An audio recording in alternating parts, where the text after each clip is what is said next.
Operation सिंदूर में जैश ए मोहम्मद के सरगना अजहर मसूद के परिवार के 10 लोगों के मारे जाने की भी खबर है। गौरव जी, क्या इनपुट है इस खबर के बारे में?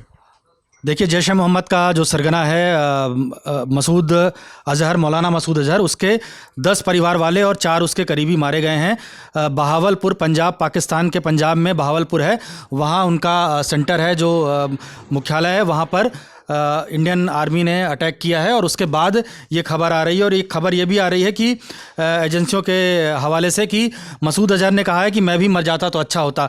अब मैं आपको बताता हूँ कौन कौन लोग मारे गए हैं।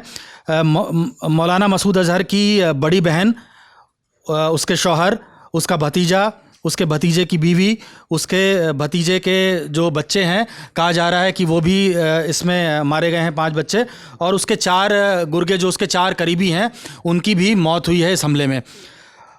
और ख़बर आ रही है कि वहाँ से जनाजे उठ रहे हैं, और खुद जो है अजहर मसूद ने इसकी पुष्टि की है कि उसके परिवार के लोग मारे गए हैं, और बयान जारी करके ये भी कहा है कि इसमें हमले में मैं भी मारा जाता तो अच्छा होता।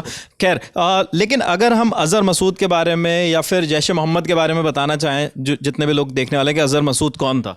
देखिए, अजहर मसूद भारत के खिलाफ कई सारी आतंकवादी गतिविधियों का मास्टरमाइंड रहा है, और उसका जो संगठन है जैश ए मोहम्मद, वो जो है लगातार भारत पे हमले करता रहा है। सबसे बड़े 2 हमले विपिन पार्लियामेंट पे जो हमला हुआ, और जो पुलवामा में हमला हुआ, पुलवामा में जब 40 सीआरपीएफ के जवान हमारे शहीद हुए, उस हमले के पीछे भी जैश ए मोहम्मद और मसूद अजहर का हाथ था। और उसका जो मुख्यालय है बहावलपुर में, वहाँ पे हमला किया गया है, और जो उसके बीचों बीच सुभान अल्लाह मस्जिद थी, उस पे अटैक हुआ है, और वो पूरी तरीके से निस्तेनाबूद हो गई है, और उसके बिल्कुल सेंटर पे हमला किया गया है। और तब ये खबर आ रही है कि इतने लोग मारे गए हैं।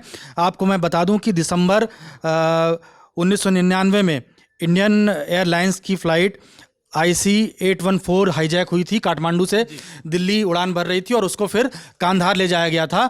और उसके बदले में जिन 3 आतंकवादियों को छोड़े जाने की मांग की गई थी, उसमें से एक था मसूद अजहर। वो उस समय जम्मू कश्मीर की जेल में बंद था, और उसको फिर वहाँ से ले जाया गया था और कांधार ले जाकर छोड़ा गया था, क्योंकि हमारे बहुत सारे भारतीय यात्री उस विमान में थे और उनको सुरक्षित हमें छुड़ाना था। तो वो मसूद अजहर जब वहाँ से छूट जाता है, तो वो और इंडिया के अगेंस्ट जो है कार्रवाई करता है। और विपिन, जो बहावलपुर है, वो ये बहुत दिलचस्प बात है, ये बिल्कुल इस पर जोर देना चाहिए कि ये POK में नहीं है, ये पाकिस्तान में, यानी अंतर्राष्ट्रीय सीमा के अंदर जाके भारतीय वायुसेना ने हमला किया है। सियालकोट, मुंदूर के, ये सब कम से कम 4 जगह ऐसी हैं जो पाकिस्तान के पंजाब के अंदर है, यानी अंतर्राष्ट्रीय जो सीमा है उसके अंदर भारतीय वायुसेना ने हमले किए हैं। और बताया है कि अगर आप हमारे खिलाफ कोई आतंकवादी गतिविधि करोगे, जिस तरह की पहलगाम में किया गया कि 26 निर्दोष लोगों को, जिसमें से एक नेपाल के शख्स थे, और धर्म पूछ कर मारा गया, और उसमें एक आदिल डार जो है वो भी मारे जाते हैं, पोनी चलाने वाले। जी, पोनी चलाने वाले। तो उनका बदला लिया गया है, और ऑपरेशन को सिंदूर नाम दिया गया, ऑपरेशन सिंदूर, क्योंकि हमारी उस समय जो बहुत सारे महिलाओं को अलग किया गया, और उनके जो पति थे, उनकी मासूमों की, निर्दोषों की हत्या की गई, तो उसका बदला लिया है। और जो 2 शख्स सबसे ज़्यादा भारत के खिलाफ आतंकी गतिविधियों में शरीक रहते हैं, एक है मसूद अजहर और दूसरा है हाफिज़ सईद।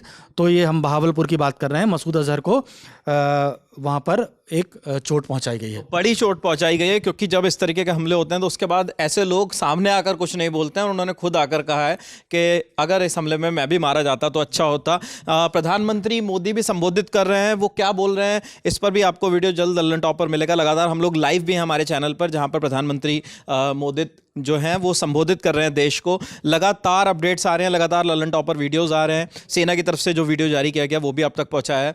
लगातार इस खबर पर हमारी नज़र बनी हुई है। शुक्रिया।